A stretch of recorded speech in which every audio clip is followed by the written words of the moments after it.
I finally just left everyone that I was with. Arca left and Sierra left hours ago, but Esther was here with me for a little while. We went to go grab something to eat, and now I'm sitting back at the church parking lot. This is so creepy because it's really dark and there's no one really here. And I feel like John probably just left because I think I just saw a van leave, and I'm assuming that's what they're driving.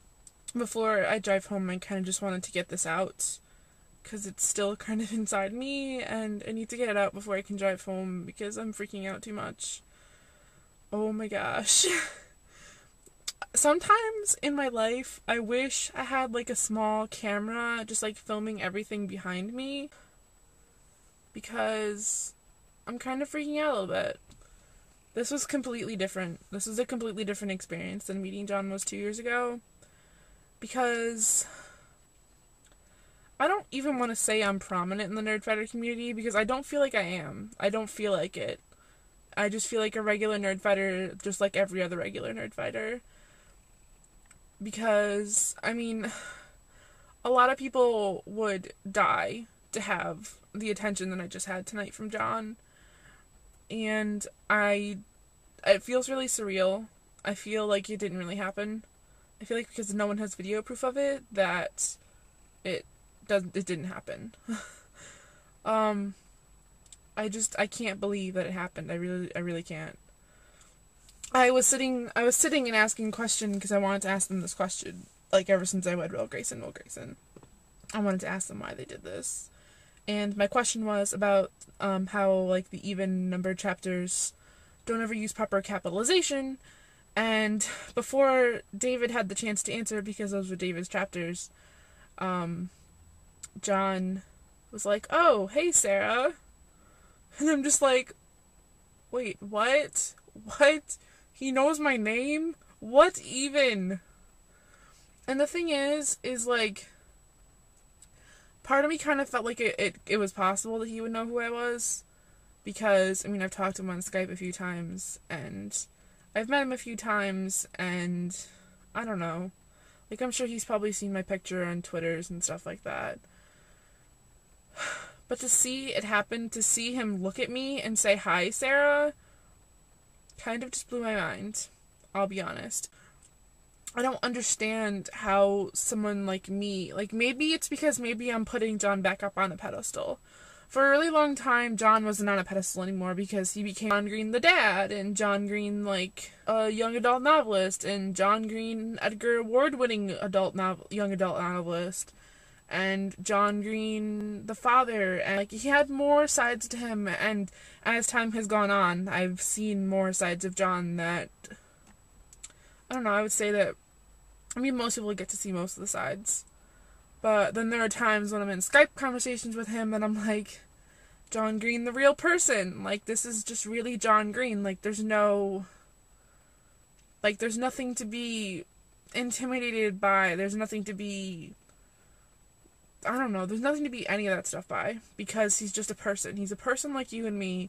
He has feelings, he has thoughts, he has opinions, but he, to me, is something to be desired. Like, he leaves the world as a place where I actually want to be, which is so weird to me, because lately I've just been going through just so much crap and just like dealing with so much crap, and then like there's nights like tonight that I'm just like, I am so freaking happy to be alive. Like, I am so, for the first time, like, I am so glad that I get to be here to experience this. And John Green makes it everything possible. Like, he makes me feel like I can do anything.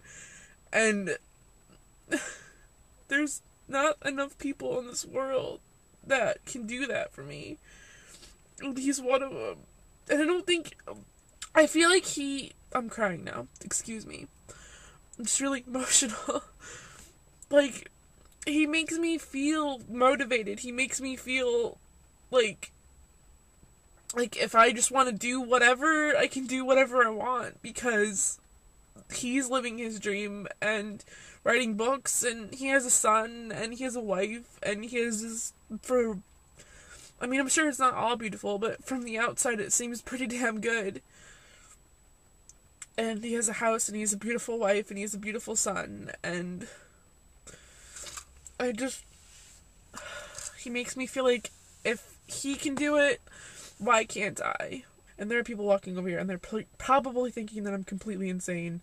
And I have the light on the camera, so they can probably see me talking to myself right now. And they're probably looking at me really, really funny. But I don't care.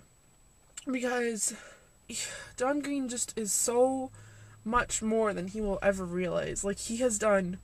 Like, he might think that he's done a lot of good, but he's done so much good for so many people. And this world is just so...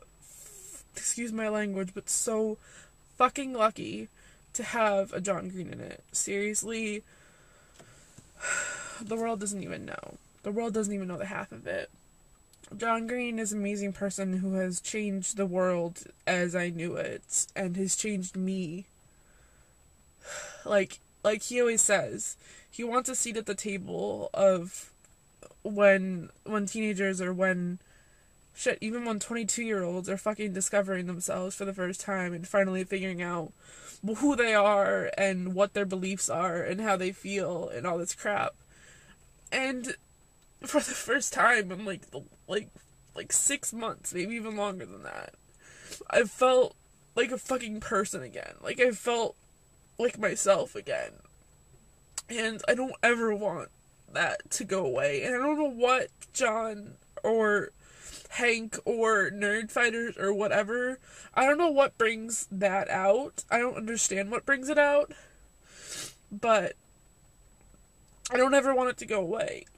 This whole experience, John's books, John's words, John's everything has just changed me as a person. And he makes me feel accepted in a world that doesn't make me feel accepted at all. Just what he said to us tonight, like, just said to the four of us tonight. I just wish someone had caught it on film.